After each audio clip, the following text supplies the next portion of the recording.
नमस्कार दोस्तों, जय श्री श्याम। जैसा कि आपने थंबनेल देखा है, आज की वीडियो में हम बात करेंगे एक ऐसी म्यूचुअल फंड स्कीम्स के बारे में जो एसबीआई एएमसी की है। लेकिन दोस्तों, अगर आप यहाँ पे अपना पैसा इन्वेस्ट करते हो तो आपका जो मनी है उसमें आपको फ्लेक्सिबिलिटी देखने को मिलेगी। मतलब आपका जो पैसा है वो अलग अलग जगह इन्वेस्ट होगा, जिससे क्या होगा, आपका जो रिस्क है वहां पे वो भी मेंटेन होगा और आपका जो रिटर्न है आपको प्रॉपर तरीके से रिटर्न मिलेगा। लेकिन यहाँ पे ये बात आती है दोस्तों, जैसा कि मैंने आपको थंबनेल में भी बताया था, अगर आप यहाँ पे इन्वेस्टमेंट करते हो तो आप 7 करोड़ की वेल्थ क्रिएट कर सकते हो दोस्तों। 7 करोड़ की भी कर सकते हो और करना चाहो तो 12 करोड़ की भी कर सकते हो। कंप्लीट दोस्तों प्रोसेस बताऊंगा कि किस हिसाब से आपको कैलकुलेशन करनी है, किस हिसाब से इन्वेस्टमेंट करना है। लेकिन इन्वेस्टमेंट की जो कैलकुलेशन है उसको समझने से पहले यहाँ पे हम क्या करेंगे, हमारा पर्टिकुलर जो फंड है उसका एनालिसिस करेंगे। क्योंकि क्या होता है, म्यूचुअल फंड में इन्वेस्टमेंट करने से पहले हमको ये पता होना चाहिए कि भैया हम पर्टिकुलर जिस स्कीम में हमारा पैसा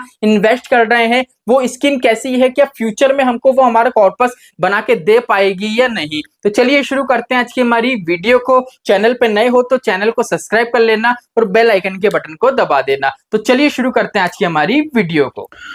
तो दोस्तों, यहाँ पे वीडियो ज्यादा लंबी नहीं है, इसलिए हमारी जितनी भी डिटेल थी मैंने कंप्लीट बोर्ड पे लिख दी है। तो यहाँ पे देख लीजिए, बात आती है हमारे फंड की, तो फंड का नाम है एसबीआई कॉन्ट्रा फंड। ठीक है, अब अगर एसबीआई की बात करें दोस्तों, तो एसबीआई एक अपने आप में ही बहुत बड़ा नाम है। एसबीआई की बात करें तो दोस्तों एसबीआई हो गई हमारी एएमसी। अगर एसबीआई एएमसी की बात करें दोस्तों, तो इंडिया के अंदर दोस्तों जो इसका रैंक आता है ये पहले नंबर पे दोस्तों रैंक करती है। ठीक है, अब बात आती है कि सर कॉन्ट्रा फंड, अब ये है सर कॉन्ट्रा फंड्स क्या होते हैं। देखो, कॉन्ट्रा फंड्स वो फंड होते हैं जिसमें फंड मैनेजर क्या करता है, नॉर्मली फंड्स में क्या होता है, फंड मैनेजर देखता है कि भैया कौन सा स्टॉक अच्छा है, सिंपल इसको जो स्टॉक अच्छा लगता है, ठीक है, उस वो क्या करता है अपने पोर्टफोलियो में शामिल कर लेता है। लेकिन क्या होता है, कॉन्ट्रा फंड में ऐसे स्टॉक को अपने पोर्टफोलियो में शामिल करा जाता है जिनका मार्केट अभी के टाइम में सही नहीं है, लेकिन फंड मैनेजर कंप्लीट एनालिसिस करता है स्टॉक के बारे में कि फ्यूचर में इसका मार्केट सही रहने वाला है या नहीं। मान लीजिए अगर देखें, ठीक है, जैसे मान लीजिए 10 स्टॉक फंड मैनेजर ने देखे, अभी 10 स्टॉक है ना, अभी के टाइम में नेगेटिव जा रहे हैं, मार्केट डाउन जा रहा है, तो फंड मैनेजर कंप्लीट इनका रिसर्च करेगा कि भैया जी 10 की 10 स्टॉक हैं, इनका फ्यूचर का वैल्यूएशन क्या रहने वाला है, फ्यूचर में ये कितनी ग्रोथ देने वाले हैं। अगर फंड मैनेजर को लगता है कि भैया अभी के टाइम में बस इसका मार्केट सही है लेकिन अंदर की सारी कंडीशन बेटर है, फ्यूचर में हमको रिटर्न बना के देगा, तो फंड मैनेजर क्या करेगा, लो कॉस्ट में कम वैल्यूएशन में क्या करेगा, सिंपली यहाँ पे अपना पैसा इन्वेस्ट करेगा और अपने पोर्टफोलियो में शामिल इसको कर लेगा। इसलिए क्या होता है दोस्तों, कॉन्ट्रा फंड में अगर आप देखोगे ना तो यहाँ पे रिस्क ज्यादा होता है। देख लीजिए यहाँ पे मैंने लिख भी रखा है। अगर बात करें रिस्क की, तो कॉन्ट्रा फंड के अंदर क्या होता है दोस्तों, रिस्क आपको देखने को मिलता है। अगर आप ये सोच रहे हो कि मैं 1 साल 2 साल 5 साल के लिए इन्वेस्टमेंट करूं, तो कॉन्ट्रा फंड आपके लिए नहीं है। बिकॉज क्या है, अगर आपका विजन है मुझे 7 साल 10 साल 15 साल, मतलब 7 साल से ऊपर के लिए अगर आप इन्वेस्टमेंट करना चाहते हो तो इजीली यहाँ पे इन्वेस्टमेंट कर सकते हो। सर हम शॉर्ट टर्म के लिए इन्वेस्टमेंट क्यों नहीं कर सकते, शॉर्ट टर्म के लिए इन्वेस्टमेंट इसलिए नहीं कर सकते बिकॉज क्या होता है, ये अपने पोर्टफोलियो में ऐसे स्टॉक को शामिल कर रहा है जिसका मार्केट, जिसका वैल्यूएशन अभी के टाइम में सही नहीं है। अब नॉर्मल सी बात है, अगर मान लीजिए फंड मैनेजर ने किसी ऐसे स्टॉक को पिक करा, अपने पोर्टफोलियो में शामिल करा है जिसका मार्केट अभी के टाइम में सही नहीं है, लेकिन फंड मैनेजर ने एनालिसिस करा है कि फ्यूचर में हमको ग्रोथ बना के देगा। अब क्या होता है, जो ये एनालिसिस से ये उल्टा भी हो सकता है, फ्यूचर में ग्रोथ बना के भी दे सकता है और नहीं भी बना के दे सकता है। अब मान लीजिए आपका विजन था मुझे 2 साल के लिए इन्वेस्टमेंट करना है, अब वही ऐसा टाइम पीरियड था 2 साल का जब इस फंड ने क्या करा, जो फंड मैनेजर ने पर्टिकुलर स्टॉक का एनालिसिस करा था उसने ग्रोथ दी नहीं बल्कि वो नेगेटिव जा रहा है, तो क्या होगा यहाँ पे, तो आपको भारी लॉस हो सकता है। इसलिए दोस्तों शॉर्ट टर्म के लिए कॉन्ट्रा फंड नहीं है। ठीक है, लेकिन यहाँ पे बात आती है, देख लीजिए मैंने यहाँ पे लिख भी रखा है सेकंड नंबर पे, यहाँ पे रिस्क ज्यादा होता है और आप लॉन्ग टर्म के लिए इन्वेस्टमेंट करोगे तो ही आपको बेटर रिटर्न बना के देगा। अब यहाँ पे बात आती है कि सर यहाँ पे आपने दो रिटर्न लिखे हुए हैं, ये क्यों है। देखो, अगर हम बात करें इस पर्टिकुलर फंड की, ठीक है, तो इस फंड ने 1 साल में जो रिटर्न दिया है आपको वो 49.39 का दिया है। अगर 3 साल की रिटर्न की बात करें तो 30.75% का रिटर्न है और 5 साल की रिटर्न की बात करें तो 29.45% का रिटर्न है। अब यहाँ पे आपको ये दिख रहा होगा कि सर ये वाला रिटर्न किस चीज का है। देखो, ये तो वो रिटर्न है जो इस फंड ने पर्टिकुलर सभी इन्वेस्टर को बना के दिया है, लेकिन यहाँ पे आपको जो रिटर्न शो हो रहा है वो रिटर्न है इसका बेंचमार्क का। अब यहाँ से क्या होगा, सिंपली आपको ये पता पड़ेगा, डिफरेंस आपको पता पड़ जाएगा कि इस पर्टिकुलर फंड ने अपने बेंचमार्क को कितने परसेंट से बीट करा है।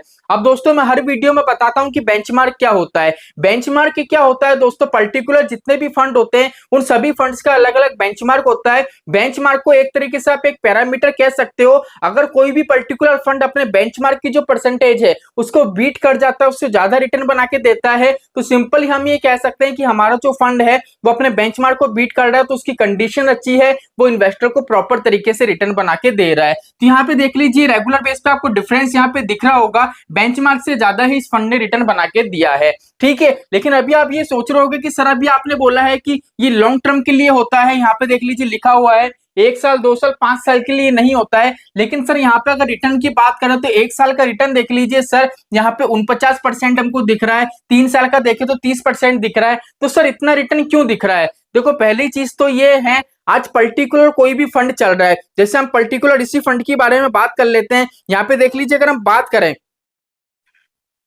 यहाँ पे अगर हम बात करें इसका जो ये पर्टिकुलर फंड है, इस फंड के अंदर कितनी होल्डिंग है, अभी के टाइम में देखें तो इसकी 101 होल्डिंग है, मतलब 101 स्टॉक में क्या है पैसा इन्वेस्ट हो रखा है। अब मुझे ये वाली बात बताओ, अगर फंड मैनेजर नॉर्मली अगर अपने पोर्टफोलियो में कोई नया स्टॉक को शामिल करेगा तो क्या ये सारे के सारे स्टॉक को पहले बेचेगा?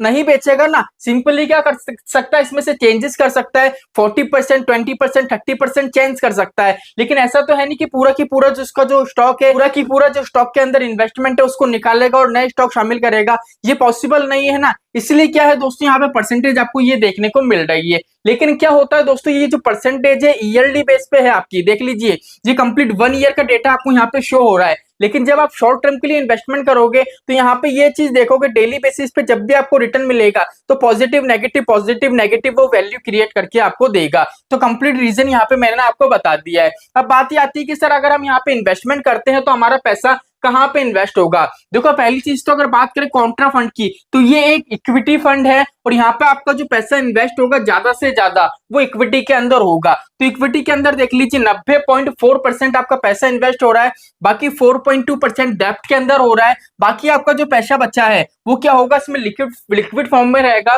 कैश फॉर्म में रहेगा। बिकॉज क्या होता है दोस्तों, अगर हम किसी पर्टिकुलर ऐसे फंड्स की बात करें जैसे कॉन्ट्रा फंड हो गया, अब कॉन्ट्रा फंड्स में क्या होता है दोस्तों, लिक्विड रखना पड़ता है। लिक्विड फॉर्म में अगर पैसा नहीं रखेंगे तो नॉर्मल सी बात है, अगर किसी रिटेल इन्वेस्टर ने रिडीम की रिक्वेस्ट डाल दी तो उनको वो पैसा कहां से दे पाएंगे। इसलिए क्या होता है दोस्तों, यहाँ पे कैश फॉर्म में पैसा रखना ही पड़ता है। नॉर्मली फंड्स क्या करते हैं, 5% रखते हैं, लेकिन यहाँ पे 5% से कम है, इसलिए बहुत ज्यादा अच्छी बात है, किसी प्रकार की दिक्कत परेशानी नहीं है। अब आपका जो 90% इक्विटी में पैसा लग रहा है ना, वो कहाँ कहाँ पे लगेगा? वो लगेगा दोस्तों लार्ज कैप में, मिड कैप में, स्मॉल कैप में। लार्ज कैप में आपका जो पैसा लग रहा है वो लग रहा है 48.21%, जिससे क्या होगा, आपको स्टेबिलिटी मिलेगी। आपका पैसा निफ्टी 50 की टॉप 100 कंपनी में लग रहा है, जहां से आपको क्या होगा दोस्तों, स्टेबिलिटी मिलेगी और आपका जो रिस्क है वो काफी ज्यादा मेंटेन होगा।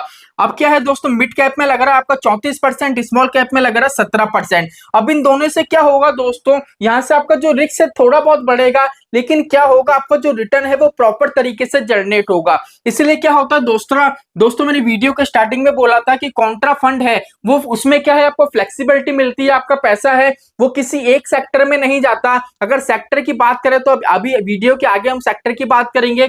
101 स्टॉक में आपका पैसा लग रहा है और यहाँ पे भी large cap, mid cap, small cap में लग रहा है, मतलब 100 कंपनी में भी लग रहा है, 250 कंपनी में भी लग रहा है, काफी कंपनी में क्या हो रहा है, यहाँ पे आपका पैसा इन्वेस्ट हो रहा है। अगर बात करें होल्डिंग की, तो होल्डिंग के बारे में मैंने आपको बता ही दिया है। अगर फंड मैनेजर की बात करें दोस्तों, तो इस पर्टिकुलर फंड में 2 फंड मैनेजर आपको देखने को मिलेंगे।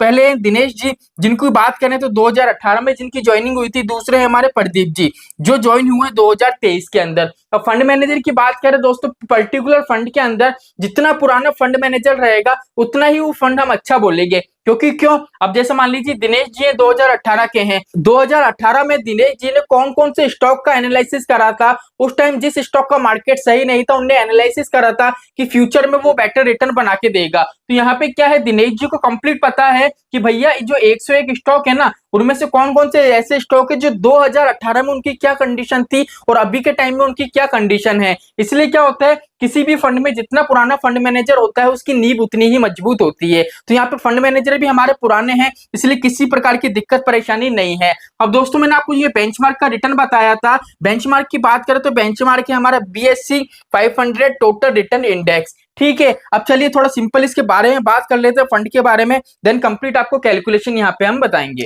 अब देख लीजिए यहाँ पे आपको एक चीज दिख रही होगी दोस्तों, अल्फा। अब अल्फा के बारे में अगर हम बात ना करें तो भी ज्यादा सही रहेगा, बिकॉज क्या है यहाँ पे मैंने आपको डिफरेंस बता ही दिया है। अब अल्फा क्या होता है दोस्तों, पर्टिकुलर आपका जो फंड है और उसका जो बेंचमार्क है, उन दोनों के बीच में जो डिफरेंस है वो आपको यहाँ पे बताता है। तो यहाँ पे अगर हम देखें हार्डली अल्फा कितना है दोस्तों, 12.85%। मतलब अपने बेंचमार्क को रेगुलर बेस पे क्या कर रहा है, ये 12.85% से बीट कर रहा है, तो फंड की कंडीशन काफी अच्छी है। अगर बीटा की बात करें दोस्तों तो 0.78%। मतलब अभी के टाइम में इसके पोर्टफोलियो में जो 101 स्टॉक हैं, ठीक है, ये 101 स्टॉक ऐसे हैं जिनमें ये काफी रिस्क नहीं ले रहा है मार्केट से और इन्वेस्टर को क्या है रिटर्न बना के दे रहा है। बीटा मोस्टली क्या होता है दोस्तों, अगर 1% से अंदर हो तो पर्टिकुलर आपका जो फंड है वो मार्केट से कम रिस्क ले रहा है और आपको अच्छा खासा रिटर्न बना के दे रहा है। तो यहाँ पे इसका मतलब है बीटा 1% से अंदर है। 101 जो ये स्टॉक हैं, ये ऐसे स्टॉक हैं जो क्या है, अब जिनका मार्केट अच्छा है और प्रॉपर तरीके से इन्वेस्टर को रिटर्न बना के दे रहे हैं। चलिए बात करते हैं एएमसी की। इंडिया के अंदर फर्स्ट नंबर पे है, लेकिन अगर हम बात करें दोस्तों तो हमारा जो पर्टिकुलर एसबीआई कॉन्ट्रा फंड है, इसको कंप्लीट 25 साल हो चुके हैं। अभी हम कैलकुलेशन करेंगे तब भी इसके बारे में आपको बताएंगे। अगर हम बात करें दोस्तों हमारा जो एसबीआई वाला फंड है, इसके टोटल एयूएम की, ठीक है, तो इसका एयूएम है 30,520 करोड़ का। किसका एयूएम है दोस्तों, ये एसबीआई कॉन्ट्रा फंड का। ठीक है, एयूएम के मामले में देखिए दोस्तों तो काफी बड़ा एयूएम है। इस हिसाब से दोस्तों किसी प्रकार की यहाँ पे आपको दिक्कत परेशानी नहीं आएगी। एक्सिट लोड की बात करें दोस्तों तो 1% लगेगा अगर आप एक साल के अंदर अंदर आपका पूरा पैसा निकालते हो। तो एक साल के अंदर अंदर आप जितने भी यूनिट निकालो, चाहे आप 50 रुपए निकालो, चाहे 100 रुपए निकालो, चाहे 1000 रुपए, चाहे लाख रुपए, जितना भी पैसा निकालोगे उसमें 1% के हिसाब से एक्सिट लोड आपका कैलकुलेट होगा। अब एक्सिट लोड कैसे लगता है, किस हिसाब से कैलकुलेट होता है, एनएबी पे लगता है या किस पे लगता है, इसकी डेडिकेट वीडियो बनी हुई है, लिंक मैं आपको डिस्क्रिप्शन में दे दूंगा। अगर दोस्तों इस पर्टिकुलर फंड के एक्सपेंस रेशियो की हम बात करें तो इसका एक्सपेंस रेशियो 0.61%। अगर एक्सपेंस रेशियो के मामले में भी बात करें दोस्तों तो एक्सपेंस रेशियो भी इसका कम है। तो चलिए यहाँ पे कंप्लीट हमने आपको बता दिया है। बात आती है कि सर अगर हमको पैसा इन्वेस्ट करना है तो हम यहाँ पे किस हिसाब से कर सकते हो और हमको कितना रिटर्न मिलेगा। तो सिंपली दोस्तों साइड में आपको मोबाइल की स्क्रीन दिख रही होगी, हम चलेंगे हमारे मोबाइल की स्क्रीन पे, जिससे हमारा आज का ये कंसेप्ट है और ज्यादा क्लियर हो सके। तो चलिए हम शुरू करते हैं। यहाँ पे देख लीजिए, सबसे पहले हम चलेंगे हमारे एसआईपी के कैलकुलेटर पे। अब यहाँ पे देख लीजिए, अगर मान लीजिए आप 10,000 रुपए मंथली एसआईपी कराते हो, अगर आप 10,000 रुपए मंथली यहाँ पे एसआईपी कराते हो, अगर आपको 19% का सालाना रिटर्न मिलता है, अगर 25 साल के लिए इन्वेस्टमेंट करते हो, 25 साल इसलिए बता रहा हूं क्योंकि ये प्रॉपर कि हमारा जो ये पर्टिकुलर फंड है इसको 25 साल कंप्लीट हो चुके हैं। अगर यहाँ पे 25 साल के लिए इन्वेस्टमेंट करते हो तो आप इन्वेस्ट करोगे 30 लाख रुपए, लेकिन आपका जो कॉर्पस तैयार होगा वो होगा 7.8 करोड़ का। मतलब 7 करोड़ 8 लाख रुपए की यहाँ पे आपकी वेल्थ क्रिएट हो जाएगी। लेकिन मान लीजिए अगर आपका ये इन्वेस्टमेंट है, अगर आप इसको 10% रेगुलर बेस पे बढ़ाओ, ईयरली बेस पे, तो सर हमारा फिगर कितना देखने को मिलेगा। तो चलिए वापस से चलते हैं हमारे कैलकुलेटर पे। ये देख लीजिए, अगर आपका जो इन्वेस्टमेंट है, अगर आप उसको क्या करते हो, जैसे मान लीजिए आप इन्वेस्टमेंट 10,000 रुपए करा है हमने और एनुअल हमारी जो एसआईपी है उसको 10% से क्या करा है हमने, इंक्रीज करा है।